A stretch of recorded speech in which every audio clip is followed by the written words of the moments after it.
Okay, hey, it actually showed me this time. Hi, everybody. Hello, everyone, and welcome to week 52. So 1 year ago yesterday was our very first virtual tasting broadcast for Becker Vineyards. And Dr. Becker thought he was real funny on that broadcast and used straws. He did. He thought it was very funny. So in honor of that, we've all brought our silly, crazy straws because this is exactly 1 year since our first broadcast. So Dr. Becker, I hope it doesn't distract you that we all have our crazy straws. Nothing distracts me anymore. I'm beyond distraction.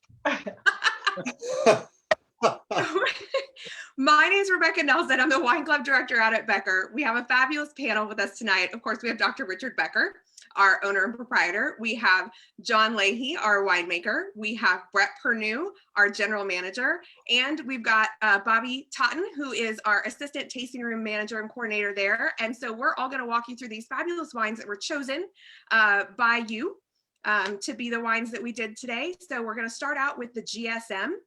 And then we're going to do the 2018 Primavera, which is from our wine club member block. And we're going to finish with the 2017 Cabernet Franc Reserve.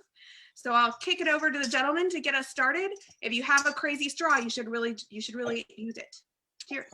I agree. And I can't believe that Bret doesn't have his crazy straw. I don't have exactly in my house. I think I have one that says Shelby, and it's like 2 feet long. 2 feet long, right? I ran out of air before the wine got to my mouth. Well, Doc, would you like to kick off our 52nd week? There's light at the end of the tunnel. There's also a fourth surge that's probably going to happen, and we just have to keep going with everybody getting vaccinated and continue with masks and social distancing, doing the things that'll get us out of this the quickest. And as Joe and I would say, and always think that our hearts are out to all the people fighting this battle, still fighting, still 1,000 deaths a day in the United States from this disease. This is not behind us yet. I think it will be in 2 or 3 months, but now's the time to not blink and just keep doing what we're doing. And it's a thrill to have been here for a year with people that have made all this wine happen and talking about it. It's been a great treat for me.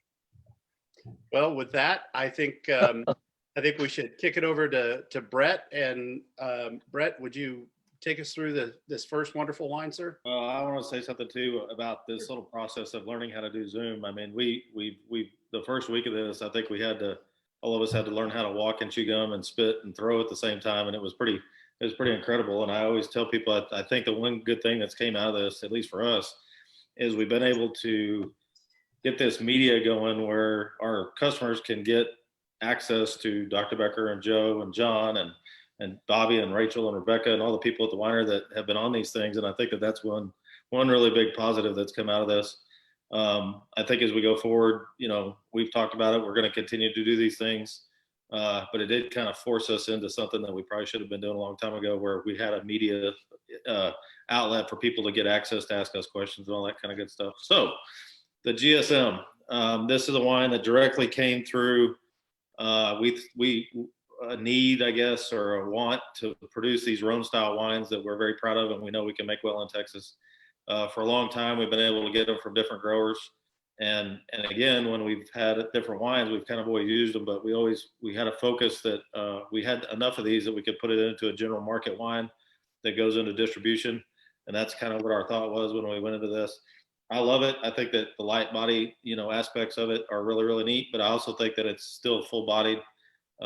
It's a lighter wine that's still got a lot going on in it. And that's one of the things that, in the past, we maybe have done with Prairie Roti. I think that this is a little different animal than Prairie Roti, but I enjoy the blend. And it's funny because we always talk about GSMs and what the letter means. This one doesn't have a very high percentage of G. It's got more M.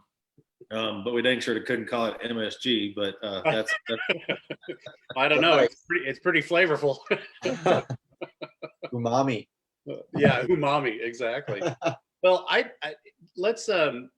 I think we'd just go through it real briefly here, but I would like to say that our one of our members of our team that nobody ever really gets to see is David. He's our sales director, and David Bryce, and he was very excited early last year about the fact that we had so many Rhones, and we started talking about GSM with him. And I remember it was Brett, it was you and I and Joe when we were in a car, and David calls.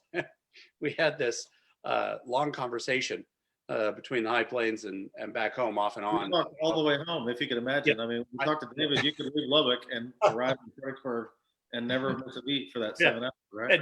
Until David, look, we got to stop. We're home. But yeah, so we came up with this, talking back and forth, and it is a direct outgrowth of the Prairie Roti. So trying to do something more for the marketplace where people can have something that a lot of folks are familiar with GSMs. And then this is basically our take on it. And as you said, there's a lot more M than G in there. And we'll get to the breakdown here in a minute. But that's the beautiful thing about these is we also were able to incorporate a couple other smaller Rhone varietals in there that we have, like the Counois. There's a little bit in there, which really to me is a great fruit enhancer on that end. Doc, before I get to Rebecca and her wonderful straws, what's your opinion on the GSM, sir? Well, first of all, my sister Carolyn called me and said they picked the three that I picked. So the wines today were selected from what our various members picked, and Carolyn got all three of them. That's great. When I think about these wines, the Rhone Valley is quite long, hundreds of miles, and Syrah is the dominant grape at the top, the northern part, the area just below Burgundy.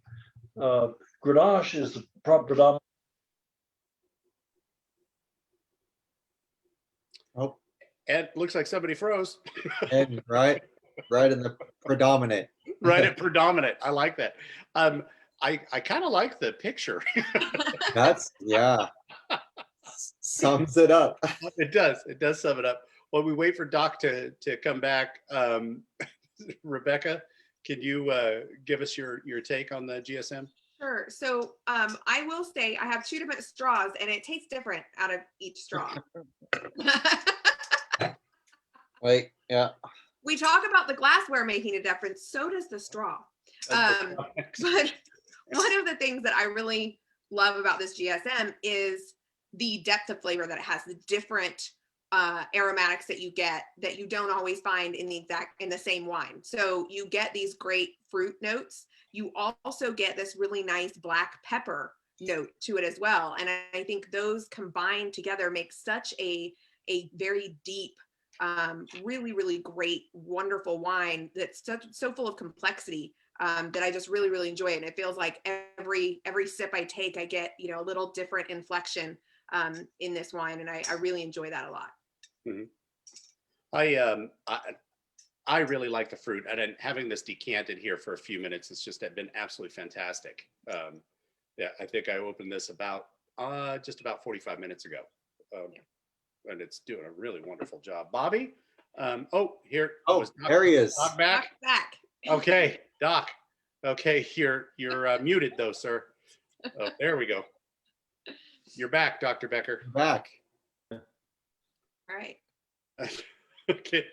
Okay. I don't know if you can hear it. Hey, don't tell him that. Don't tell him that you changed his name to Chablis on his.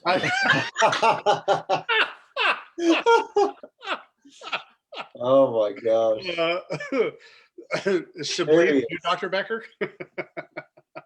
Oh goodness. Okay. Anyway, Bobby, you don't get to sell this at the tasting room, but I don't. Well, I mean, we have a few of our restaurants and distribution folk that come in that we get to showcase this, and the past few times that we've opened it up, we've had a great response with it. But right now, what I'm getting kind of on the nose is almost like a sage kind of a note on the nose. just kind of almost like an herbaceous floral characteristic on the nose. On the palate, just getting the bright fruit on the front. So I think this would be great summer wine, summer red wine. And it's hard to find a good red wine for Texas in the summertime. It's tough. But yeah, I got that bright fruit on the front of the palate, and then that deep chocolate and the tobacco on the finish. It's great. It's really well balanced. Perfect. Doc, are you back? Can you hear me? We can hear you. You just need to turn on your video feed. Yes, sir. Okay, you told me how to do that. Yeah, the mouse to the bottom and then lower left of the screen, you'll hit the video. I know it's not doing it, darn it. Oh, Okay. Let me keep fiddling. it's okay. You've never looked better. That's probably true. There you go. There it is. There you are. Fabulous. All right. Where was I? We were up for Dominic. You were here. Dominant. You know, it's not like this, but it's anyway. All right. Yeah, you were talking about the zones of where the grapes come from in the Rhone. Right. So then Syrah from the top, and Right. Grenache more predominant around Avignon, and Bandol producing Mourvèdre at the very bottom. Bandol is actually a port. It's the lowest, I guess, grape growing region in France. And and they each have different character. And the Syrah has a much darker, richer, more chocolate, more coffee, more in the direction of Malbec. Then the Grenache has more orange notes. And Mourvèdre has, among other things, it's famous for having an aromatic of raw meat. And I don't know if that quite happens here, but blending, the blends from the central portion tend to be all three: Grenache, Syrah, Mourvèdre, and that's I think that's where that's why we think of this as a Châteauneuf-du-Pape or a Gigondas or a wine from that region. But this has very little Syrah expression and much more. I don't know how much Syrah is in it, but maybe a smidge. Yeah, there's. Let me pull up the blend. But Doc, we could truly make a Gigondas if we just put the cartridge on the bottle. I remember last time we got the quote for that, and it was $60,000 for the mold. For the molds, yeah. Wow. That was insane. It was hilarious. But yeah, let me pull up the blend here. So Syrah, yeah, we've got about 5% Syrah in there. So the Grenache is 4% on there. And then, of course, we have the Mourvèdre, which is 33%. Then we have a fair amount of the Counois and the Cinsault, and a bit of Petit Syrah. And this is not just the three varietals. Right. So we did manage to use a little bit of almost all of our Rhone varietals in here. And we played with that blend multiple times. I know Bret got tired of me giving him samples to try, but we played with that blend pretty thoroughly. And that Mourvèdre in Texas does so incredibly well. I love Mourvèdre from Texas. And I know we all are enamored with Tempranillo, and I'm not downing the Tempranillo or its delicious meatiness and stuff, but the Mourvèdre to me is just a brilliant grape here. Much better than the West Coast. And the Mourvèdre and the Counois and Carignan are all from Farmhouse, and Right. That block that they put at the CDOC, they have Mourvèdre at the Parker Vineyard, and then the CDOC they call it. Right. So we get it from multiple locations from that one vineyard that's up around the High Plains or Brownfield area. Yeah. So this is the Farmhouse. Then okay, so a little bit of Talent, and then and a little bit of the Leahy vineyards too, in there. So, and some of ours, just absolutely delicious wine. So I want to talk about the label because I always forget to mention Christina Feddersen, who helps me do some of these. I met her, I think I met her like 10 years ago. She was just out of high school in Fredericksburg. So she's a local Fredericksburg kid. And she now is a young lady, obviously, but she's self-taught. It's been nuts being able to sit down and work on these labels with her. She has her company called Matchless Exposure. She does incredible photography, as well as label design or graphic design. And if you go to any music concerts in Texas, you'll see her a lot taking pictures of the band. She's currently on the Ted Nugent tour that they're doing. They're doing a lot of photography with Ted Nugent. You know, they do a lot of stuff with the Texas country guys like Kevin Fowler and that group. So I want to give her props for making that label look as good as it did. And it was crazy. We kind of just sat down and she said, "What are your thoughts?" And I said, "Well, we always talk about wildflowers in the hill country." And we did this label in the RVM, which is the white version of this, or the white wine version of this, right? And we had the red flowers on the red wine and the blue flowers on the white wine to kind of emulate what's going on in the hill country with the wildflowers kind of popping everywhere that they didn't get froze or didn't get rain. So there's not very many bluebonnets out next to the winery, but hopefully in the next couple of weeks our poppies are going to be rolling that we planted and we're able to water. Maybe 2 weeks, right? Huh? No, I saw 2 poppies in our field today. I was so excited. You saw 4, Bobby? Yep. Usually what happens is there's none, and then we drive in there in the morning and the whole field's full of them, right? Did anybody ask Rachel how many she saw? 8,000 because they're out. I did see a pretty good patch of bluebonnets between Fredericksburg and the winery that just blew up, but there's definitely not as many as there normally is, at least where we're at, for whatever reason. But Water. Water and I don't know what the cold weather did, but we've got them out in the back field here and they're starting to pop, but yeah, they're not nearly as many as they were last year. That's for sure. The peach trees are blooming around the winery. Hopefully they say that we're going to get down to, I think tonight we're supposed to get down around 40ish. Well, I think 40ish on the high spots and about 36 in the low spots, but it looks like we're going to stay above the freezing mark for most areas tonight, which would be bad for the peach trees and the grapes, obviously. Yeah, you talk about Christina. She also did one of my favorite things was the way she did our rosé. You know, they're on those pull-up banners that we use at festivals and stuff. They're behind Bobby. That reflection. What? Yeah, behind Bobby. Yes, exactly. That one. That one. The other way, Bobby. Lean the other way, Bobby. Yep, that's perfect. Yeah, that's perfect. See, it's incredible. Yeah, she does such a nice job. Yeah, so both those pictures that are behind Bobby, the one with the upside down rosé and then the one on the other side with the flames. Yeah, they were taken to my house. I haven't got any royalties for it other than I get to drink the good wine that we make. But there was a funny story about that rosé picture that she took, and that tree looks like the Becker tree upside down, but it's really in my back. It's somewhere in the back pasture over here. But right before she took that picture, we had cows back then, so we had this black Angus cow that walked through the shot, and she took it. So right before she took that picture, there was an upside down cow in one we didn't use. So it was kind of a neat. If it's still on my computer and I go scroll through it, I was like, oh, there's that cow. That one was cool too. So, well, that could just lead people to believe that rosé would go well with beef dishes. Right, yeah, right. Yeah. That's awesome. So I guess I need to pay more attention to the comments here since we all can't see them. Somebody's asking Rebecca if we're going to put together a straw 3-pack to sell along with the wine. That's an excellent idea. We should bring it up to the Riedel family and talk about Riedel straw.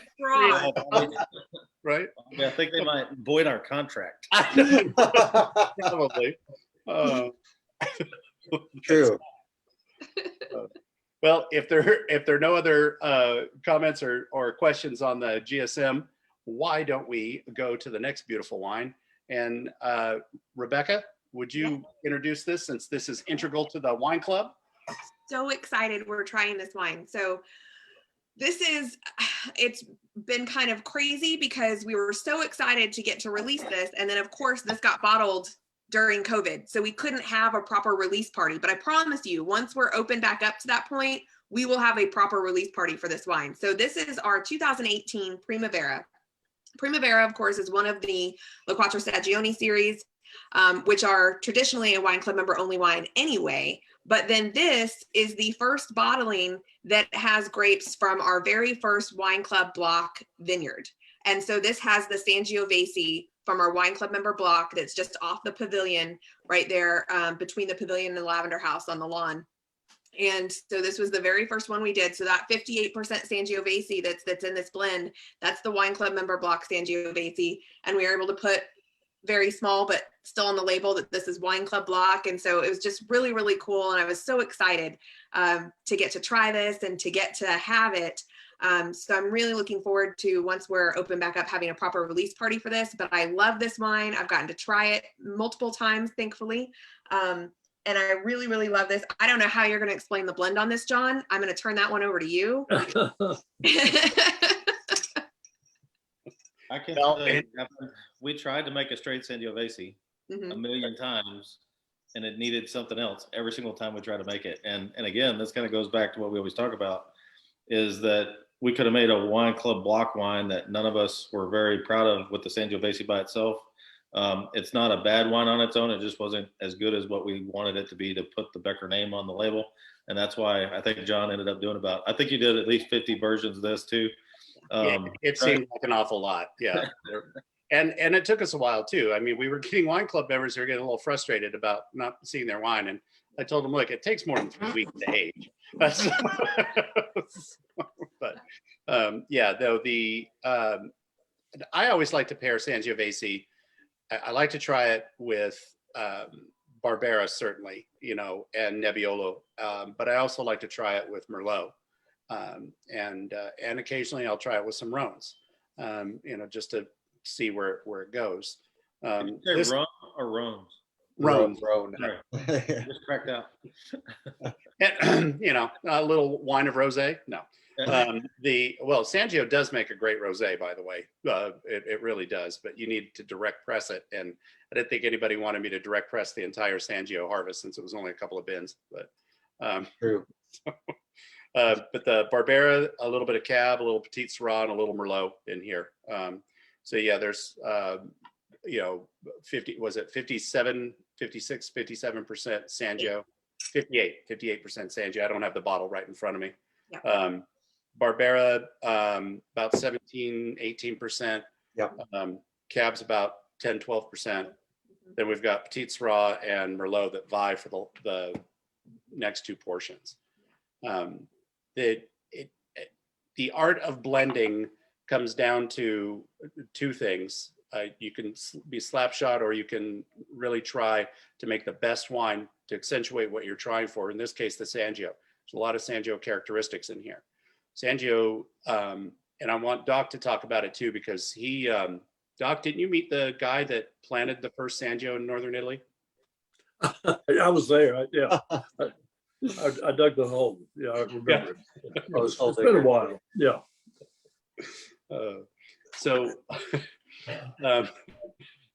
I'm glad we're doing this via Zoom, and Doc will have at least 12 hours not to fire me. So what do you think of this Primavera, Doc? I'm very much in a hiring mode right now. I like the fruit of this, and I think I love the balance. I think the Petit Syrah and the Cab added just enough sort of depth, richness, body, and the Sangiovese fruit, the Barbera fruit is very nice here. I think it's a beautiful combination. So, gosh, I love it. Yeah, and I love the label. That's the yellow roses. That's on Tony and Claire's 10th anniversary. Instead of giving Claire a dozen roses, Tony did a watercolor of a dozen roses, and that's this beautiful label. It's a treat. So, Bobby, what do you think of the Primavera? This is great. It's just awesome. So I think we recently brought it into the tasting room to be a part of that we're selling out in the tasting room. Not on the tasting menu yet. So I mean, we didn't produce a whole lot of this. But it's a great wine. I get a lot of the chocolate on the nose, on the palate, so just some bright fruits, some little currant notes to it, almost a little bit of that tobacco on the finish. some anise as well. Mhm. But usually when we have wine club members come in and we talk about this Primavera and showcase it, a case is gone easy every time. So I mean, this goes by the case. So even though we didn't produce a lot, it's going to go out quick because people are going to want to pick this up, especially wine club members, because it's a part of what they've done and they've invested into a part of Becker Vineyards here. So John, Yes. we need to make Bret talk about how the wine club vineyard is shaping up right now. Uh, Bret, how's it looking? Most of it looks great except for the first row to the south. The first row to the south, I was coming into work and I told the guys to pre-prune it, and there was a miscommunication as I drove by it, and it was about pruned to the into the second vine on the second row. I quickly jumped out of my truck and said, I don't know what pre-prune means, but it doesn't mean the final prune. And so that first row got pruned all the way down, and the second row did not, and they left about 4 or 5 spurs on the top of it, and then the blizdemic hit where we were below freezing for, was it 7 days? Yeah. We hit 1 degree, I think, at the winery for a good amount of time. That one row, if you're the grape grower in that region of the world, you're not doing very good today. They're behind the other rows, and so if you come out the winery and look at it, I don't think they're dead. There's green showing up on them, but the other ones are out maybe 2 or 3 leaves. And that first row that got pruned is still asleep and probably not going to have any fruit on it. And again, this is part of what we have to do. And then immediately I went up to the front vineyard and go, oh my gosh, what else was pruned at that time? And it looks like for the most part, nothing else was that pruned from our crew that came in. But I think we probably lost a little bit of Sauvignon Blanc. Not the whole crop, but it's definitely not going to be a full crop. I think the Petit Syrah up front looks fine. The back vineyard, they had left and were gone because they couldn't work. And it looks like it's going to be fine just because of how the progression of the pruning operation went. So, it's one of them deals that, it's crazy, but leaving that much of the plant saved the rest of it that was below it. And this is one of those things where you were like, this is not something that any of us would have been like, well, if you prune it to here, it'll be fine. But if you prune it this much further, it won't be. It's like we magically did an experiment without really meaning to. I mean, Right. the pre-pruning's always showed that it's safe. It's a safe and effective way to get a lot of the work done to clear the top of the trellis out, because that specific block too, that Sangiovese, for the wine club members that have come and done the pruning on that.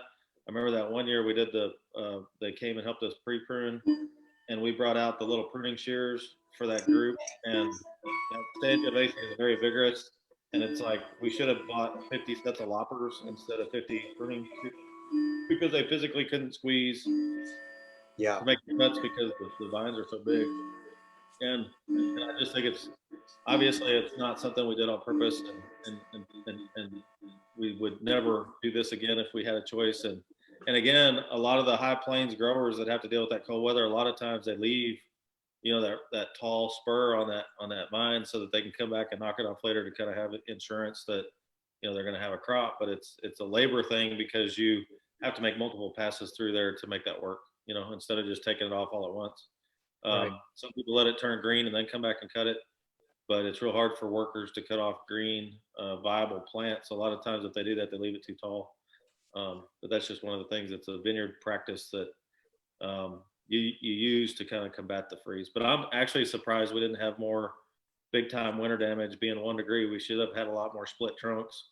But the fact that we actually had a little bit of a cold weather before that, it wasn't like it was 90 degrees and then it was boom, one. And then I think the other silver lining was, as bad as the ice was for the power system, the power lines and the trees, it actually kind of probably saved a lot of the vines because it insulated them with that inch of ice that was in there. So that it didn't allow it to get actually 1 degree maybe inside that encased vine. But Doc, they put out a call today for people to submit pictures of the Texas storm for wine enthusiasts. I think there's going to be an article in Wine Enthusiasts about how Texas dealt with the the ice conditions and the cold and all that kind of fun stuff. So Mhm.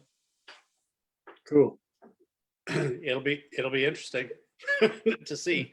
Yeah, now that everything's pushing. yeah.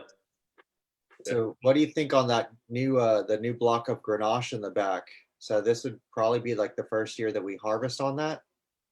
I hope so. I think that, we tried to, Dr. Becker, I think, has been on me for about 10 years to try to get Grenache. So actually the two most requested varieties by our owner is on our flight tonight. It's Grenache and Cab Franc. Yeah, exactly. Exactly. I swear to you that 2 years ago, he kept asking for Grenache. And I thought every time he did, I was like, are we adding another 5 tons or is it just the original? And really nobody, for the most part, I mean, Grenache is hard to grow. Drew Talent had a really good block of it in Mason County that they had a lot of problems in it, so he pulled it out.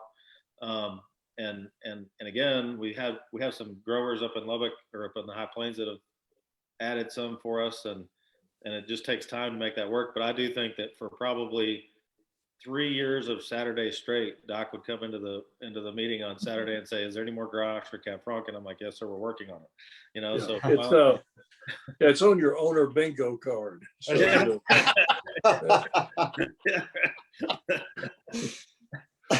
Exactly. I'm actually having the Primavera in the glass, Rebecca, the one that you can't really see it, but it is fluted. I guess there, if I turn it, you can see how it's fluted on there. I'm really enjoying this. I tried it in the Somme glass. This one does such a fantastic job. So that's the performance glass from Riedel, the one with the little striations in it. Mm-hmm. And they came out with that. And I think, Doc, we were the first ones at the United Way tasting that we did. We were the first release of it to the world at that United Way tasting. I'm pretty sure about 3 or 4 years ago. Yeah, I think that's right. So I remember when they brought them in, we thought they brought the wrong glasses. Is that a defect? Right. It's my 17-pound mountain lion. Everybody meet him? Yeah. A beauty. Found him in the Sangiovese. He was going after that jackrabbit. Yeah, exactly. Well, any other comments? Because I got to tell you, this last year's Sangio is tasting pretty good, or 2019 rather. Well, that was going to be my question, John, is how is the Sangio? I mean, this was a 2018. So, the 2019, we did a video update of the 19 and the 20 when we did the harvest. And I think the 19 you were really excited about. Yes. Yeah. Oh, we also got 8 or 9 tons off of it this year, right? Right. There wasn't just a bin or two. The machine just kept dumping grapes off the end of the rows. It was holy cow, this thing's really doing so. And walking through there, it looked heavy, but yeah, I was really surprised how much came off of there. That was very nice. So you heard that, Wine Club members, there's a good amount of it.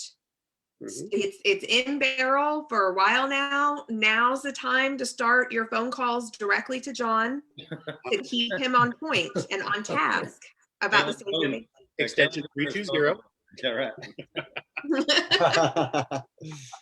Well, John, but let's go back to the blend for a second. The Sangiovese is the Tuscan wine, the wine, right? And then they began blending it with the Bordeaux varietals, with Merlot, Cabernet Franc, Cabernet Sauvignon, and began calling it a super Tuscan, and been getting enormous prices for that blend. And but no one's ever added Barbera before, and Petit Syrah. Mm-hmm. Do you have a name for this? Yes. It's called Primavera. Okay. Which means spring, right? Exactly. And, we're about to have the first day of April, and it's a great time to bring this out. Sit on the back porch. Oh yeah, absolutely. No, but but to be honest with you, Doc, I know Barbera is not traditional, but the fruit component in our Barbera and our Sangio seem to be very complementary to each other. Interesting, isn't it? Yeah. Yeah, it is. And Cab, like you said before, the Super Tuscans, the Cab and the Merlots that they've been blending with it to make those, they're very simpatico. So thought, well, that's what took so long to get these percentages on seeing where the percentages were versus when did we start losing the characteristic of the Sangio and start melding it into just a kind of a generic red, deep red wine. And Yeah. we didn't want that. So that it took a while to get there. So very pleased with it. I'm also extraordinarily pleased with the fact that it's not at all brown on the meniscus. It's very garnet colored. No. Yeah. So it's doing a nice job. So what's been the feedback from the wine club, Rebecca? Everybody and like Bobby said, it's being purchased by the case because everybody's really excited about it and they want to see how it progresses. And our wine club members are all too familiar with the idea of I bought a couple bottles and then I came back 3 years later and it's gone. so they really are, they really have paid attention and they're buying it by the case so they can try it, a little bit here and then try it in a few years and store a few bottles, which I think is great. But everybody has all the feedback has been positive. Everybody's been like, this is just such a great, smooth, light to medium bodied, red wine blend. They really enjoy it. And they like the fact that it is a blend. And I think that's one of those things that is always interesting to see is that for a while, I feel like there was almost this sort of, dismissiveness of blends. And I think that it kind of misses the point because if you're bringing all of the best aspects of these different varietals together into one bottle, it really can be something quite special. And I also think it just lends itself to food pairing because of that. So I also think this is a very food friendly wine. And that has also been something that has been mentioned a lot in the feedback from our members. So everybody's really excited. I'm really excited. And I think it's gone really well. I really like the Primavera with anything with a little bit of smoke on it. Mm-hmm. Yeah. And I have to say it's a definite cigar wine. So if Not as much as the Cab Franc, which is coming, but it's good. But both of these first two wines have wonderful fruit, John. Think about the GSM and the Primavera and really for Texas wine made in Texas. Just I love the fruit aromatically here. Yeah, it's like having a fruit roll up for an adult. Yeah, exactly. Yeah, it is. We should add this to the next lineup of tasting, I guess, if that's okay, if we release it. Bobby, you made a good comment that people are asking about it, so this should go in the next flight of our, our red and our mixed flight tasting, if we can make that work. Oh yeah. So this is probably going to create a fervor. Are we thinking about it in the next few months to try to bring back some of the bite ideas, the bites with pears, or no? Yes. Rebecca, where are you? I'm here. I think that's always one of the things that we're working toward. Doc kind of alluded to it earlier. We're hiring right now. It's one of those things where there are a lot of things that we would like to be able to do right now. And we are working on getting our staff built back up. Yes, good idea. Yeah. All right. Any other further comments or questions? Please feel free to ask them, guys. I'm trying to monitor the comments over here on the right side of the screen, but if there isn't, I'd kind of like to get to the third wine of the evening, the Cabernet Franc. Yeah, boy, this is a special wine, I think. It's gorgeous. And we got to go back to Bret because my first year here, the 2012 Cabernet Franc was the one of the wines I was very excited about putting into bottle by itself. And that kind of started our tradition. We haven't made one every single year, but we've had several. And Rebecca's a big Cab Franc enthusiast. But Bret, we actually had some Cab Franc, and you all had it from Mrs. Cooper's vineyard earlier, and then we got some when her daughter took over. I guess they had refurbed the vineyard, took a few years to come back. But you kind of give us a brief overview on Cab Franc and the High Plains and Yeah, so like the Cooper Vineyard was one that we had for like, I think, Doc, over 10 or 15 years. And then Bobby Cox, I mean, it changed hands. We had it, but there was always, I guess, the look for the next version of Cab Franc. And so I think in the beginning we were buying Cooper's Cab Franc, Bingham Cab Franc as it got mature. I think that's about it as far as Cab Franc went. Is that? And Brett, I mean, that Cab Franc comes from, they're coming to the winery and saying, we want to sell our grapes to you. What do you want us to plant? And Cabernet Franc and Viognier were certainly on the list, along with Cab and Merlot and others. But Cabernet Franc, and surely I said Grenache. Maybe I didn't. But, I guarantee you. I wish I had. And, and I think that their advisors from the nurseries probably said you don't want to do Grenache, probably, but and it kind of dissuaded them. But a lot of people, and that's kind of the, like when Bingham started, they put in all these different varieties, and they did come to the winery and they asked about, like, what do you guys want, and they would listen to the winery, and then they might get a phone call from their nursery that they were buying grapes from in California for the stock, and they'd say, well, that one may not work, and some people just forget about it. We're going to do it anyway. Kind of like Miss Canada and the Chardonnay that she has planted for us, and many other things too. So that was kind of the experimental side from the vineyard standpoint. The Cooper Vineyard, I'm sure, was planted at the advice of Bobby Cox to the Miss Cooper, saying that Cabernet Franc, and I think by the time we were getting it, it had to have been, 15 to 20 something years old. It was an old vineyard. Mrs. Cooper's husband was a retired American Airlines pilot. Wow. And he retired and decided to plant a vineyard. Isn't that right? And he loved Cabernet Franc, and I think that's why it was there. Yeah, it was really an orphan in the High Plains at that point. Yeah, and so like we would get maybe 10 tons of it at one time and all that kind of fun stuff. But as we grew as we grew at the winery, like 5 tons or 10 tons isn't really enough to make a bottling that and we've made bottlings of small batches before. I think that one time from the Peters Prairie Vineyard, the first Barbera we made that was straight Barbera was 75 cases. It was so good that I remember we turned the bottling line on and hit start, and then by the time you could even breathe, it was done, right? So it was just like it took Oh, I'm sorry. Go ahead. No, it took 3 minutes. It took 3 minutes to bottle it. It took 3 hours to clean it. And that was the end of that story. But I just remember though that, like, John, that first one that you were talking about, we kept going to different people and saying, we want more Cab Franc. Will you plant it? And again, it's not like when we say that somebody says yes.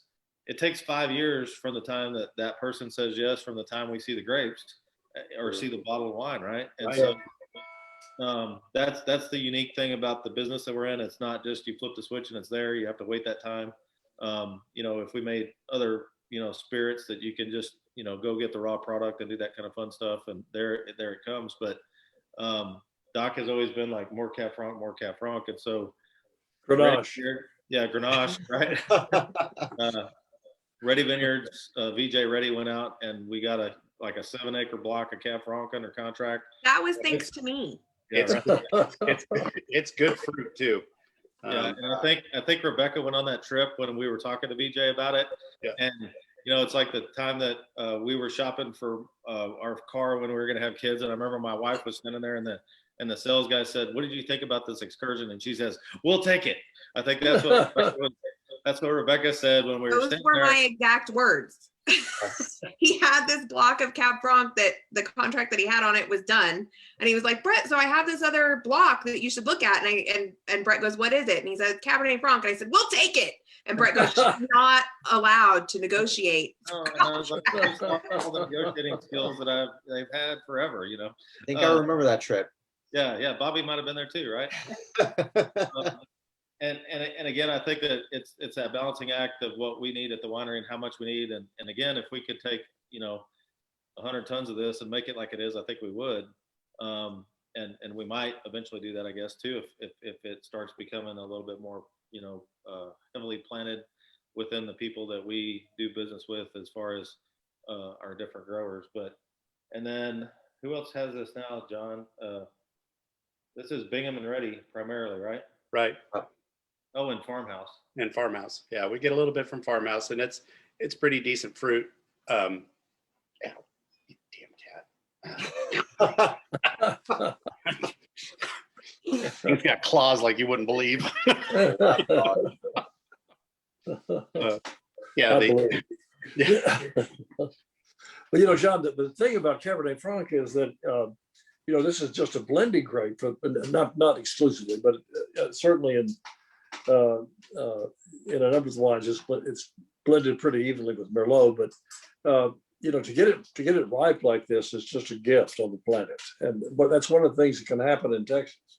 So it goes from the green bean asparagus Cabernet Franc that you want to put 1% in to this wonderfully, incredibly fruit note that it's almost hard to describe it. It's so well, complicated. it also has you know, a fair, to me, when those terpenes turn from that bell pepper or green bean note, they fully mature. You start getting, you know, and after it ages, you know, the maturity takes a couple of years, but you start getting those dark coffee and cocoa notes.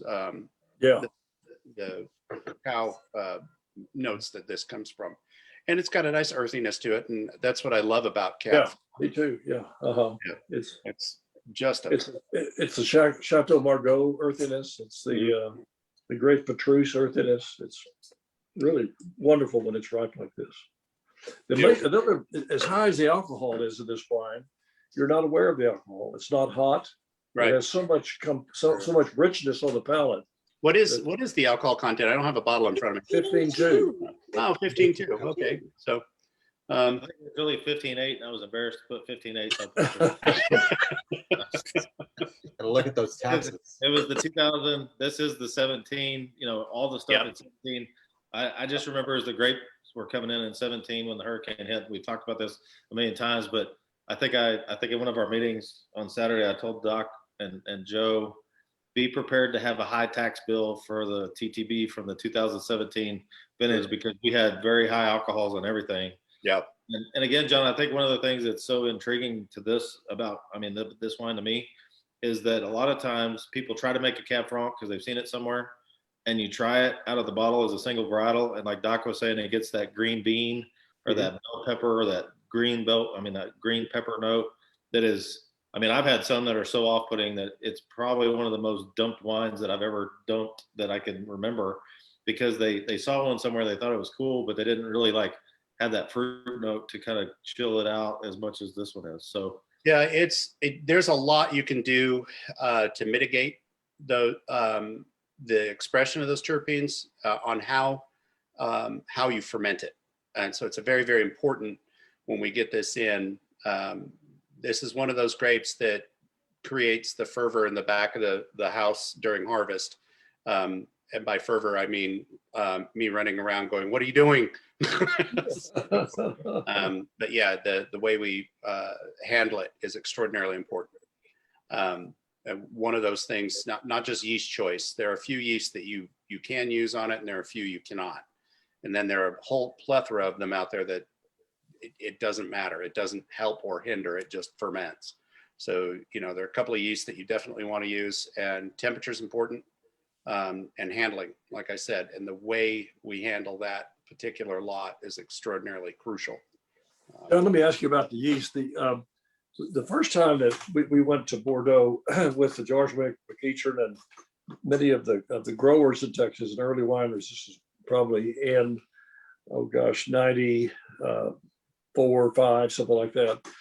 We spent a morning at the Bordeaux Yeast Institute, and they had yeast isolates from the last 100 years that they were separating, growing, and then studying the impact on wine.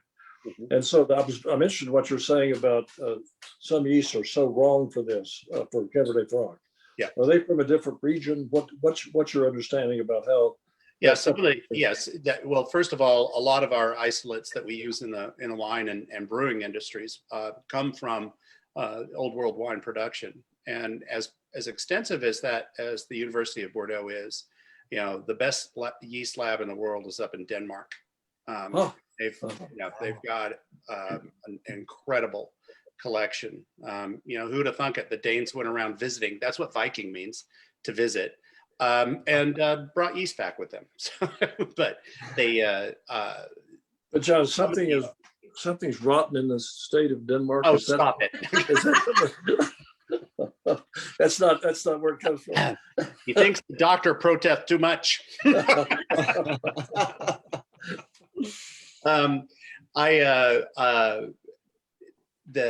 of the yeasts that I found that does extraordinarily well with Cab Franc and Cabernet Sauvignon, both come from the Stellenbosch region. Oddly enough, a plethora of them that come from Bordeaux, and there are a couple of isolates I've gotten to use from South Africa that have done very well. Wow. But with this particular, our Cab Franc, we use isolates from Sonoma County. So I think that this is one of the very best wines we've ever made. To my palate, I don't know how everybody else feels, but it's incredibly rich and sustaining. And after you swallow it, it just absolutely stays with you. It's an amazing wine. Yeah, it's not too shabby. Well, like John was saying, that 2012 Cab Franc that we made, we had that right when I first started. It was almost sold out when I first started. And then very shortly after I started, shortly after you arrived, it disappeared. Yes, it did. And if I remember right, we put it away into the reserve cellar and it kept leaving. It was still in the POS system, and I was told as long as it was in the POS system, I could ring it up. And John caught me coming out of the cellar with 2 6-packs, and he goes, "What is that?" I go, "Cab Franc, and it's still in the system. I can still buy it." And the very next day, they announced that there was no more available to the staff. Exactly. All Dr. Becker's, and I think now there's like 6 bottles in the cellar, and I know where they are. I don't. I'll show you next time. Hey, Rebecca. I'll tell you, there might only be 5, Dr. Becker. It might be 4. That's what I thought. Rebecca, they're not there anymore. Bobby, how do people handle the Cab Franc in the tasting room? Because one of the things that I've found, and coming into the wine industry myself, not with a wine background, I didn't know much about Cab Franc. So how does that work in the tasting room? Well, it's great to have all the education that we've gotten here to kind of, educate people that Cabernet Franc, definitely typically a blending grape, but that it is a parent varietal to the Cabernet Sauvignon, that Cabernet Franc, Sauvignon Blanc together, is the Cabernet Sauvignon. So ours, when people are like, and then when people come in and they say, I don't usually see Cabernet Franc by itself. What's this is crazy. So yeah, we want to showcase, the best that Texas produces. So when they come in, and they see that, they're like, we've had Cabernet Franc from many different areas. They've enjoyed our Cab Franc more than others around that they've tasted. California and other regions around America, especially around the world. I think it's a pretty, people are very pleased by our Cab Franc. They really enjoy it, and it's great that we can be able to showcase this. That we're not just it doesn't have that one note and just fall off. Where some people are like, they're showing that, well, this showcases one thing. There's so many different layers to it, and they're really surprised by it. So I think we have a great response to the Cab Franc every time we taste it. Well, and obviously, if we can't get it, then that also Call Rebecca. Yeah. Exactly. I mean, from the growing standpoint, there's just not a lot of it that could be grown to this level. Yeah. I mean, and really, it's not very prevalent in the vineyards that we go see. It's not very prevalent in the state. Yet. And again, as you look at what these taste like, I think that they're pretty special. And when they don't see it at 20 other wineries that they're tasting down, across the region that we're in, we're saying we can't get it, they can't get it either. And when it's this good, and again, this one, we should put probably 300 or 400 cases of this away.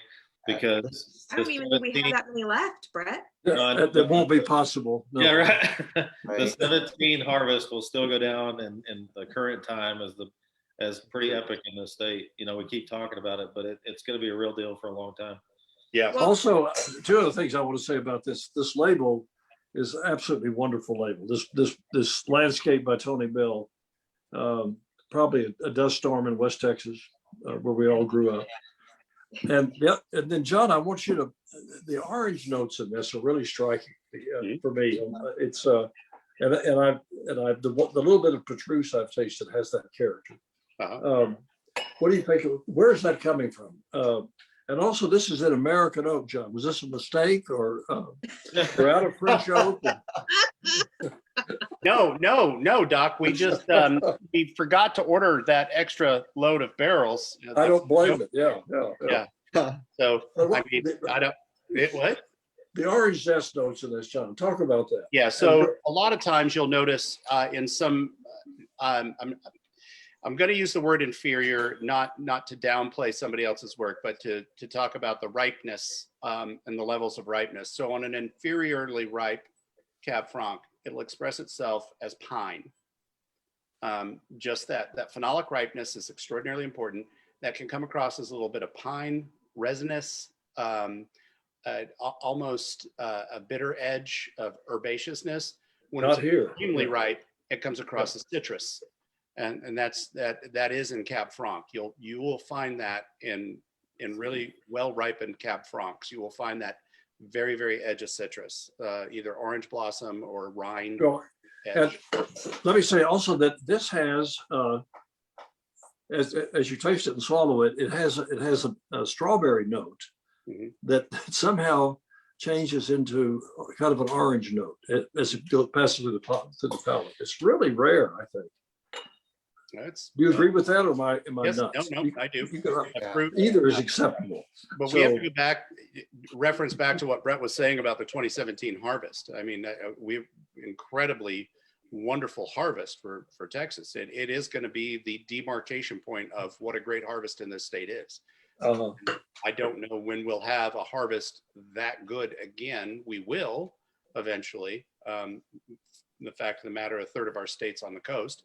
So eventually another hurricane will come by in the fall, but it really was, the unfortunate part was that ripeness was due to, hurricane. And the other thing I think too, that was the things that we're dealing with in the vineyards that was a weather event that happened. That was right. It took the fact that what Doc was saying about it's so hard to get this fruit as ripe as what this was. Like they kept calling us and going, the grapes are 26 bricks and they're perfect. You need to come get them tomorrow. And the next day it was like and that's not normally what happens. We have to kind of plan and they have to have that. They have to have the plan. They have to have the perfect condition for all that to happen. And it just happened in that year. But what's currently happening with all these sprays that they keep getting hit with, yes. That's the part of this that I don't know that this is going to happen with dicamba and 2,4-D hitting these vineyards. Like we kind of had that perfect setup in that case, and now we have to deal with dicamba where every single vineyard is getting hit with it year after year after year, and we don't know what the results of that are going to be. The freeze of the October freeze in 2020, is that right? No, 2019. Yeah. That affected the 20 harvest. Like they're reeling to get that stuff put back together like it was, so that if we do have that set up, they can come back and produce. Oh yeah, it's that combination of things that put us behind. We knew going into the 2020 harvest that 2021 harvest would already also be affected from that. How much we didn't know, but then on top of the blisdemic and then the environmental pressures like dicamba and 2,4-D coming overspraying and and drift. It really is remarkable, and every year we go up there, we see that. We see a little more here or there, and it's in every vineyard that we go in. Yep. Every one. At different layers, right? Yep. Wow. Yeah. So it's a very serious issue. So hopefully we'll be able to figure it out. Right. Yeah. Okay. Now comes the fun time. somebody just said that every time they hear Cab Franc, they think of Rebecca. So do I. My work here is done. Yeah. Not quite, Rebecca, Rebecca, because you that's a have to come up with some food pairings. No, it's a compliment, Rebecca. Hope you hear that. So, Rebecca, we're going to start with you. Pick one of the wines and pair a food with it. My favorite food pair, John, we're doing Cab Franc. It's Uh, going to be duck. it's gonna Cab be Franc and duck is the perfect food pairing. Perfect. Tell me I'm wrong. It's not true. No, I you're right. won't. You're right. Okay. Bobby, what do you think, sir? What would you pair and with which wine? Gosh, I don't know. Have you got a thought? I think being Easter weekend, I think I would go with a GSM with some barbecue, brisket, just some sliders. Just have it, with that nice smokiness. I think that's my go-to this for this weekend. Okay. Okay. So barbecue on Easter. That's good. Yeah. With some GSM. The GSM. Okay. Brett. Let's say a light green salad. How's that for a I'm not buying it. Yeah. Uh, No, I'll go with that. yeah. Okay. Throw it, Brett. Tenderloin. Tenderloin. With giant chunks of tenderloin on top. Right. Green Yes. salad with giant tenderloin. Bleeding. Betty just said they had lasagna with the Primavera. That actually Oh, sounds really lovely. good. That'd be good. That'd be great. So, Doc, what does Margaret think will go with this wine? She's making soda bread right now. I think that's going to go really well. A little Please soda tell me you're bread, not putting raisins in it. no raisins, Right. and a little Extra butter, vanilla. extra vanilla. She said. Oh, fantastic. Fantastic. Doc, I want that duck that we had in France that Oh you and I gosh, shared. I want Oh. that duck with the Bingo. Cab Franc. Yeah. that's a perfect choice. The Yes. duck three ways. Yes. Yes. Yeah. Hey, do you Great suppose choice. when we got into that little village that they knew we were Americans? Yeah. I would say the 3 Uber cabs would have tipped them off on that. Aw. You know, You think? people piling out of 3 cabs in that little town was not normal. That was just such a great lunch, though. That was amazing. Yeah. Fantastic. So, what do we have on lineup next week, Rebecca or Bobby? Next week we Rosés. have the rosé lineup. Oh, right. on. So we've done rosés mixed in with the lineups, but that was another option that people could have voted on. We gave them multiple choices because nobody fails a multiple choice test. So that was the runner-up. And so it's going to be all 3 of the rosés that we currently offer. So it'll be the Provençal that's currently in distribution. It'll be the Jolie and the Saignée. So all of those are going to be, we're going to taste through all of those next week. And like I said, you can't have spring without rosé. I mean, rosé is just fantastic for spring. Yep. All right. I do want to reference back. So, Sam just said they had English cottage pie with all 3 of the wines. Whew. The Primavera went best. I'm like, I can see that. I can too. You bet. Yeah. Absolutely. All right. And Gary gave us a compliment. He said that it was the most educational session all year. This one. I'm like, Nice. Gary, I don't think you saw the transitional one back in July when we stopped letting Doc use his straw. That was pretty educational. It's been downhill since then. All right. Thank you. Thanks, guys. So again, on the website, shipping out all of that good stuff. Well, yeah, and so Rebecca, talk about you can give them the little tidbit of what's going to come after the rosés if we can Okay. figure out the vintages. Oh, I already figured them out today. Okay. We're good. So 2 things. One, we also currently have a shipping special going on. So wanted you guys to all be able to stock up for Easter. And then if you deplete everything during Easter, you still have the week after Easter. So we're running a shipping special. It's $1 for a case or more of wine. You can mix and match. So great shipping special. Order your stuff, call us, do it online. We'll help you out. The other thing is not only do we have the rosés next week, But I guess we're doing an RR week. We got the rosés, and then we have ravens. So we have 3 old vintages of Raven coming up the week after the rosés. So that's going to be nice. Angie went down into the cellar today and started counting to see how many we have. So it will definitely be a limited number. So when you see your email, jump on it because there won't be very many of those available. So that's going to be fun too. Right on. I'm looking forward to both of them, actually. This is going to be a fun 2 weeks. So if there are no further words from anyone, let's wait till Doc takes another bite of that soda bread and then ask him a question. It's fabulous. Thank you, Margaret. Wow. Well, cheers, everyone. Hope everyone has a great, wonderful week. Thank you for joining us again. Good health, great wine, and we'll see you next Wednesday. Cheers. Cheers.